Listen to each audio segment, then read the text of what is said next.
Oi, meu nome é Verônica, sou psicanalista. Essa é uma série de 8 vídeos cujo objetivo é difundir informação sobre saúde mental nesse período difícil. Se interessar, por favor, me ajude a divulgar e se inscreva no canal. Alguns têm problema com o áudio. Aconselho a usar o fone, pois parece que resolve. Esse é o 8º vídeo da série e o último. Mas depois vou publicar um vídeo pequeno falando das possibilidades futuras desse canal. Como não tenho muitas certezas, as reações e comentários de vocês me interessam. Em cada vídeo eu respondo uma pergunta. A de hoje é: quais os possíveis efeitos do estresse no trabalho causado pela pandemia sobre o estado mental e a produtividade, por exemplo, dos profissionais de saúde? Ou seja, esgotamento profissional. A pandemia acelerou e agravou um problema já existente. Vem crescendo a preocupação com a síndrome de burnout, que é a síndrome do esgotamento grave no trabalho. Ela terá mais espaço no CID-11, que é a nova versão, que entrará em vigor em 2022, do documento internacional que classifica doenças e problemas relacionados à saúde. Entretanto, ela não constará no CID-11 como doença, e sim como uma dificuldade associada ao trabalho que influencia no estado de saúde. Ou seja, na prática, ganhou certo status de problema social, o que é coerente com os estudos sobre o tema, pois, em geral, eles avaliam 4 fatores de riscos: as fragilidades do sujeito, mas também as da sociedade, as de determinada profissão e as da instituição onde se trabalha. No CID-11, a síndrome foi conceituada como resultante do estresse crônico no trabalho que não foi gerenciado com sucesso. E a OMS a definiu através de 3 características: distanciamento mental, o negativismo vinculado ao trabalho, diminuição da produtividade e sentimento de exaustão, que não é um cansaço normal, mas uma falência física, mental constante. A possibilidade que a síndrome de burnout fosse classificada como doença levou a várias polêmicas. Alguns diziam que se tratava de neurastenia, um diagnóstico comum no século XIX associado à exaustão laboral. Essa polêmica chamou atenção para a relação entre o debate atual e um problema do passado. Mas a síndrome descreve um problema próprio da nossa sociedade. As formas de adoecer têm um caráter social, estão vinculados às condições de um tempo, de uma cultura, seu modo de produção, sua organização sociopolítica. Por exemplo, no final do século XIX, mulheres com pouco espaço para realização pessoal, com pouca autonomia e que não podiam expressar seus desejos através de palavras, se rebelaram desenvolvendo sintomas psíquicos silenciosos, sintomas psíquicos que surgiam no corpo, como paralisia, cegueira, amnésia. A psicanálise surgiu nesse contexto e lidou com o problema justamente pedindo para que essas mulheres falassem. Cada época carrega seu fardo. Hoje vivemos mudanças constantes, o que leva à instabilidade. Nossa sociedade industrial produz sujeitos que buscam um lugar excepcional ou obcecados por provar seu valor, ansiosos. Além disso, o capitalismo é competitivo, individualista, e seus estágios interferem nas formas de relação, principalmente no emprego. O estresse ocupacional, como entendemos agora, está associado a uma visão utilitarista do sujeito, cujo valor é frequentemente medido por sua capacidade de produtividade, enquanto outras áreas da vida perdem importância, como lazer, sono, afetividade. Assim, o esgotamento é um esforço desumano de alguns para provar seu valor como seres humanos. O ISMA, uma instituição que estuda o estresse, realizou em 2016 uma pesquisa no Brasil com 1.000 profissionais. Quase 22% deles foram classificados com síndrome de burnout. Nesse grupo, 90% vai ao trabalho, mas não consegue realizar as tarefas. Também, segundo o ISMA, uma pessoa com esgotamento grave demora, em média, 8 horas para fazer uma tarefa que outra, em bom estado psíquico, faz em 3. O problema também aumenta o número de licenças médicas, aposentadoria precoce, rotatividade no emprego, atraso ou falta no trabalho. Nesse caso, a relação entre saúde e economia, da qual falei no segundo vídeo dessa série, fica óbvio. O esgotamento custa caro. Ou seja, ele é um sintoma potencializado pelo nosso modelo socioeconômico e que, simultaneamente, danifica esse modelo. Não é à toa que grande parte do investimento em pesquisas sobre novas maneiras de relação no trabalho vem de grandes empresas norte-americanas ou europeias.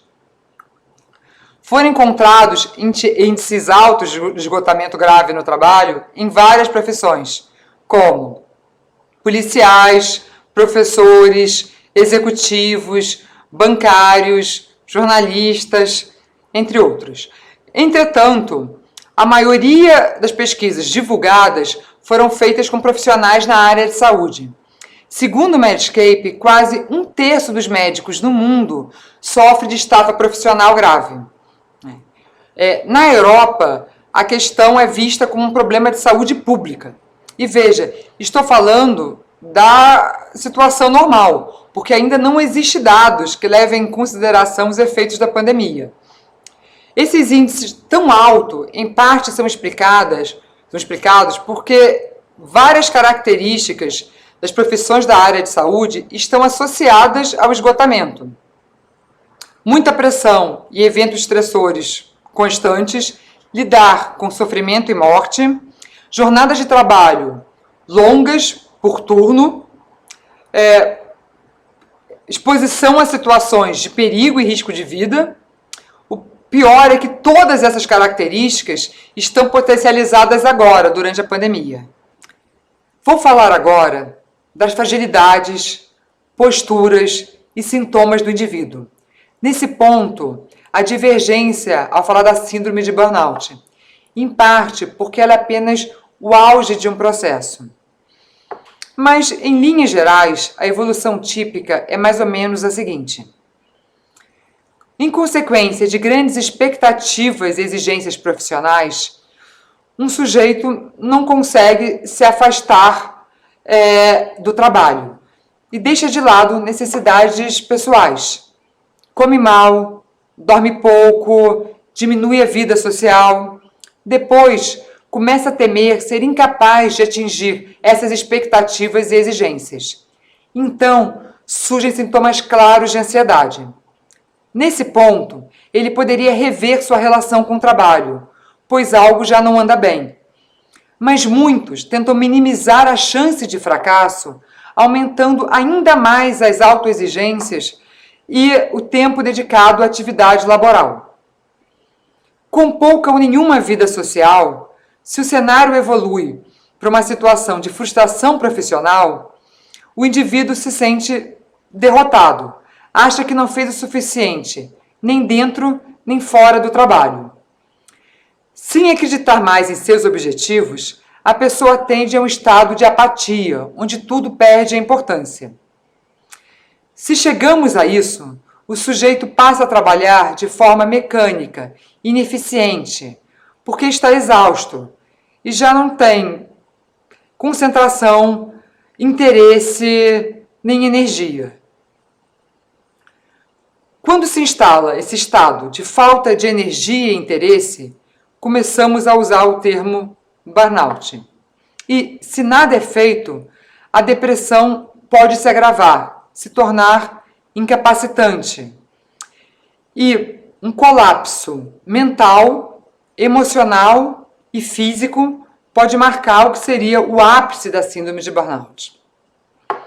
Portanto, a síndrome descreve apenas os estágios mais severos de um processo que começa com o estresse, alcança a ansiedade e, diante da frustração, pode chegar a uma depressão grave.